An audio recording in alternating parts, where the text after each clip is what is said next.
থেকে কলকাতা যাওয়া পাটনা যাওয়ার জন্য আমি হাওড়াতে রাজধানী এক্সপ্রেসে আমি উঠে পড়লাম। আমার সাথে আমার স্ত্রী ছিল এবং আমার সাথে আমার সন্তানেরা ছিল, ছেলে মেয়ে ছিল। আমরা সবাই পুরো পরিবার নিয়ে আমি ট্রেনে উঠলাম। ইতিমধ্যে আমি সামানগুলো গোছাচ্ছিলাম, একজন লোক এসে আমাকে সালাম দিল। আমি ওয়ালাইকুম সালাম বলার পরে আমি তার দিকে দেখলাম, তো দেখছি মাশাআল্লাহ খুব সুন্দর চেহারায় দাড়ি লোকটার, আর মাথায় টুপি রয়েছে। বুঝতে পারলাম ইনি একজন ভদ্র মানুষ, বুঝতে পারলাম ইনার ওয়াজাকাতা ভালো, মানে ইনি একজন মুত্তাকি পরহেজগার মানুষ।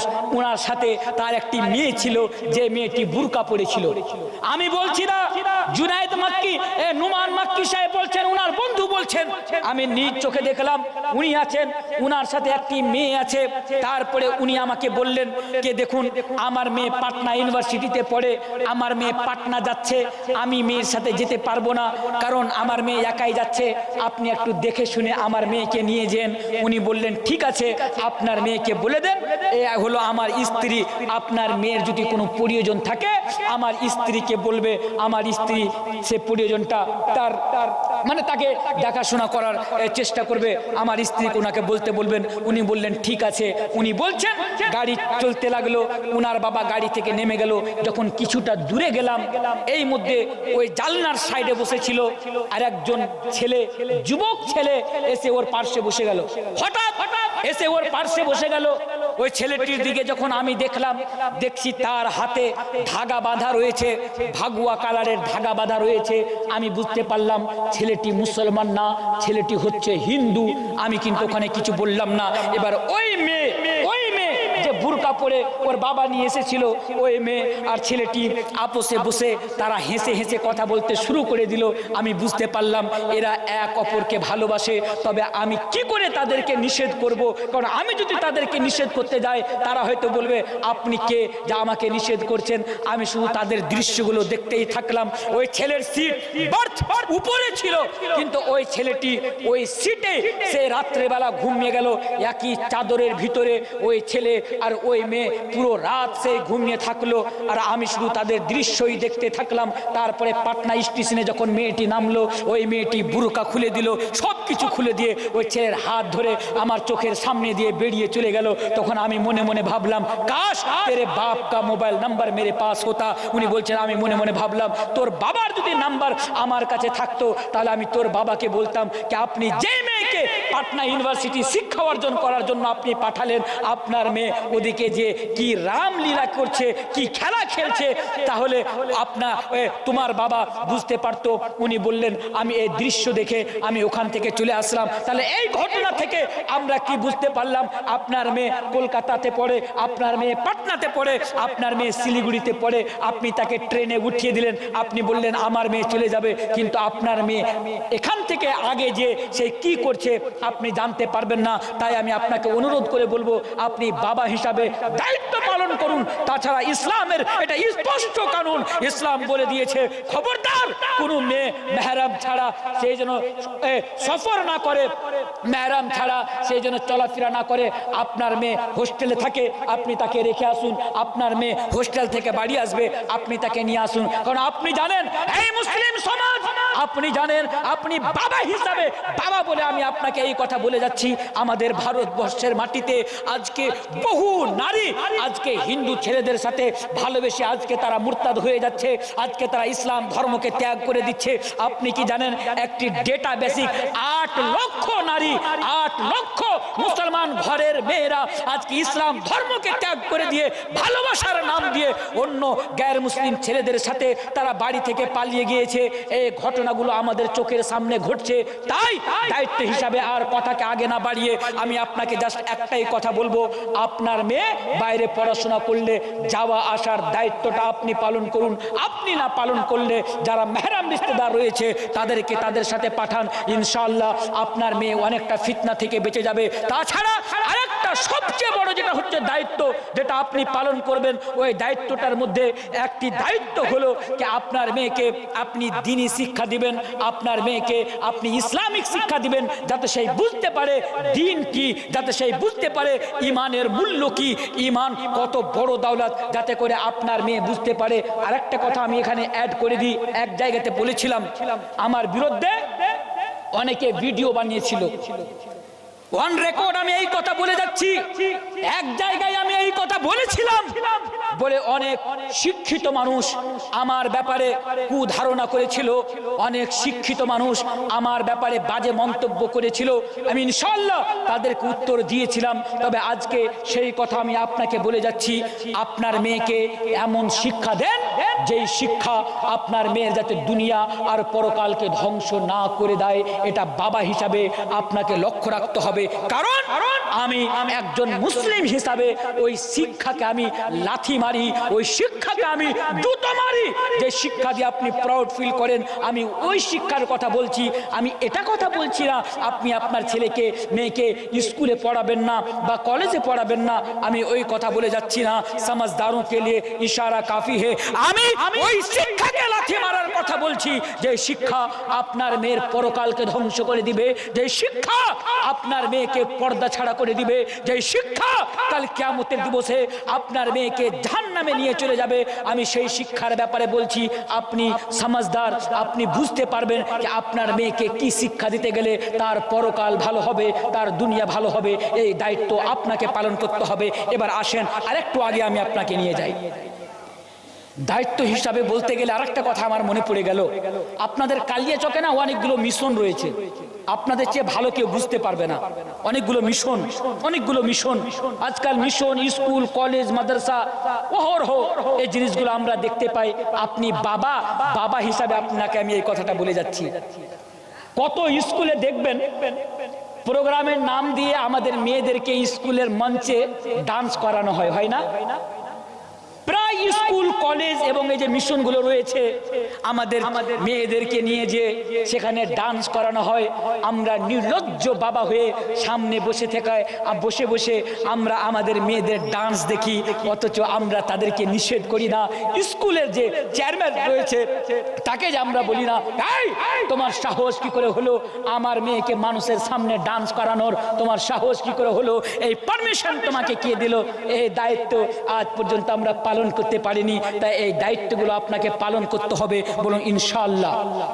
ইনশাআল্লাহ অনেকগুলো দায়িত্ব রয়েছে, তবে আর আমি আপনাকে দায়িত্ব দিকে নিয়ে যাব না। তবে আবার আসেন, আমি যে বেটির পয়েন্ট নিয়ে আলোচনা করলাম, এই পয়েন্টের মধ্যে এই কথাটা আমি আপনাকে বুঝাতে চাইলাম, বেটি অনেক ফজিলত, বেটির অনেক ফজিলত, বেটি আল্লাহর রহমত।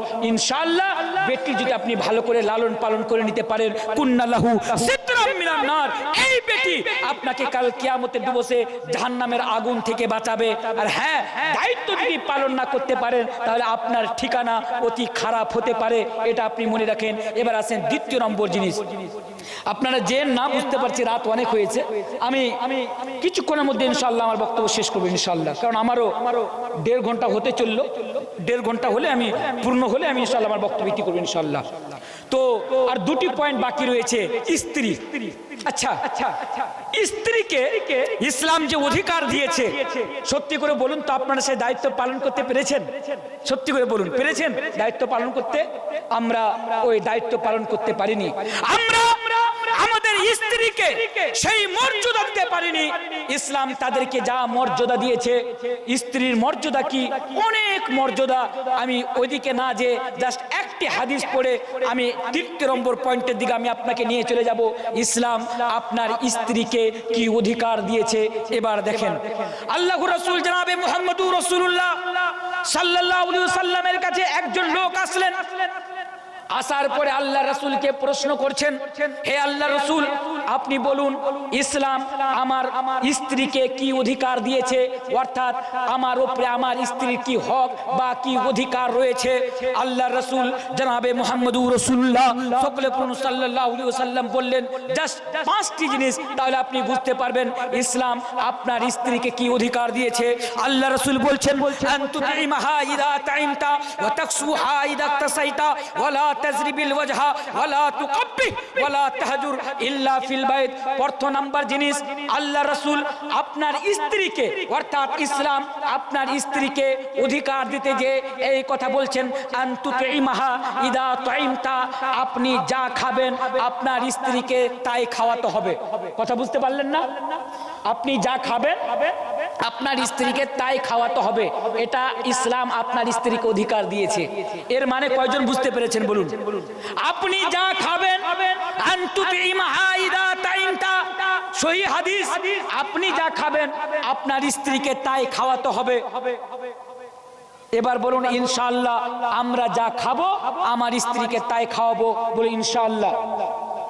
ইনশাআল্লাহ সব समझदार हैं, अपना বুঝতে পারবেন কে বললাম আমরা তো বিড়ি খাই, বিড়ি খাওয়ার কথা বলবে।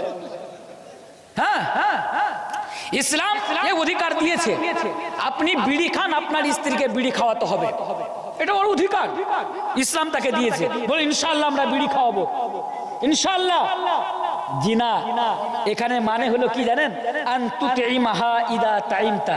আমি বিড়ির ব্যাপারে কথা বলবো না, কারণ অনেক বলেছি বিড়ির ব্যাপারে, অনেক বলেছি, মানুষ ছাড়তেই পারছে না। বলছে মানুষের বিড়ি ছাড়বো কি করে, বিড়ি ছাড়লে যে হাগা হয় না, এটা একটা সমস্যা। আচ্ছা, তো আনতুতিমাহা ইদা তাইমতা এর মানে হলো আপনি প্রত্যেক দিন কালিয়াচক যে আর শাহবাজপুর যে বন্ধুদের সাথে আপনি chicken biryani, mutton biryani, beef biryani, একদম ভালো মন্দ জিনিস খেয়ে বাড়িতে চলে আসেন। বাড়িতে এসে আপনি আর খাওয়ার খান না, আপনার বাড়িতে আলু কিনারটা আলু নেই, আপনার বাড়িতে সবজি নেই, আপনার বাড়িতে কিছু নেই। এবার আপনার স্ত্রী বলছে এই এই তুমি বাইরে যে খেয়ে চলে আসছো আর বাড়িতে যে খাওয়ার জন্য কোনো সবজি নাই, তখন আপনি স্ত্রীকে ধমক দিয়ে বলছেন কেনা কানটাতে পাটের শাক লাগা নাই, কাটা খুলে শাক নাই, বাস্তগীর শাক নাই, শাক তুলে খা। জিনা চলবে না। আপনি যদি ভালো মন্দ খান আপনার স্ত্রীকেও ভালো মন্দ খাওয়াতে হবে, ইসলাম তাকে এই অধিকার দিয়েছে। এক নাম্বার জিনিস। দ্বিতীয় নাম্বার জিনিস, ওয়া তাকসুহা ইদা তাসাইতা, আপনি যা পড়বেন আপনার স্ত্রীকে তাই পড়াতে হবে। আবার উল্টো রিয়াকশন না হয় লুঙ্গি পড়াতে শুরু করে দিলেন স্ত্রীকে, যদি এমনটাও না হয় যা পড়বেন তা পড়াতে হবে। মানে আপনি যদি ভালো পোশাক পরেন আপনার স্ত্রীকে ভালো পোশাক পরাতে হবে। অন্যদিকে আপনি 5,000 টাকা দামের প্যান্ট শার্ট পরে আপনি পিনছেন, আর এদিকে আপনার স্ত্রীর শরীরে ব্লাউজ নাই, আপনার স্ত্রীর কাছে কাপড় নাই, আপনার স্ত্রীর কাছে সায়া নাই, আর অন্যদিকে আপনি ফাঁট করে বেড়াচ্ছেন, এই শোনো, এটা চলবে না। আপনার স্ত্রীকে ভালো জিনিস পড়াতে হবে, ইসলাম তাকে এই অধিকার দিয়েছে। ওয়ালা তাজরিবিল ওয়াজহা, স্ত্রীর উপরে হাত উঠানো যাবে না, চেহারাতে স্ত্রীর মারা যাবে না, এই অধিকার ইসলাম আপনার স্ত্রীকে দিয়েছে। এবার আপনি বলবেন মাওলানা আমরা চেহারাতে মারবো না, চেহারা ছেড়ে অন্য জায়গাতে মারবো, হবে না? চেহারাতে মারলাম না, শরীরে অন্য জায়গাতে মারলাম, এমনটা হবে না। কারণ আমাদের একটা বদ অভ্যাস রয়েছে, আমরা কথায় কথায় আমাদের স্ত্রীর উপরে আমরা হাত উঠাই, কথায় কথায় আমরা স্ত্রীকে অপমান করি, কথায় কথায় আমরা স্ত্রীকে মারি, এটা আমাদের ব্যাড অভ্যাস রয়েছে। আসলে একটা হাদিস আমি আপনাদের সামনে তুলে ধরি, আবু দাউদ কিতাবুন নিকাহ, সহিহ হাদিস।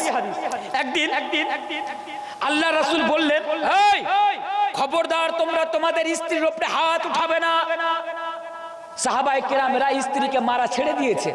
কিছুদিন পরে হযরত উমর রাদিয়াল্লাহু তাআলা আনহু উনি আল্লাহ রাসূলের কাছে আসলেন। আসার পরে বলছে, আল্লাহ রাসূল আপনি যেদিন থেকে আমাদেরকে মারতে নিষেধ করেছেন আমরা সেদিন থেকে স্ত্রীকে মারা ছেড়ে দিয়েছি, কিন্তু স্ত্রীর সামনে আর দাঁড়ানো যায় না, স্ত্রীর পাওয়ার বেড়ে গিয়েছে। ওকে বলছি এদিকে চল, তো ও ওদিকে চলছে। আল্লাহ রাসূল কিছু একটা করেন। আল্লাহ রাসূল বললেন ঠিক আছে তোমরা তোমাদের স্ত্রীকে মারতে পারো। এবার সাহাবায়ে কেরাম রোজের ঘাটা দেখেছিল, একদম ধুইনা দিলে স্ত্রীকে, একদম রীতিমতো যে নিষেধ ছিল একদম রাগ ঝেড়ে দিল স্ত্রীর উপরে। এবার অনেকজন নারী আল্লাহ রাসূলের বাড়িতে আল্লাহ রাসূলের স্ত্রীদের কাছে এসে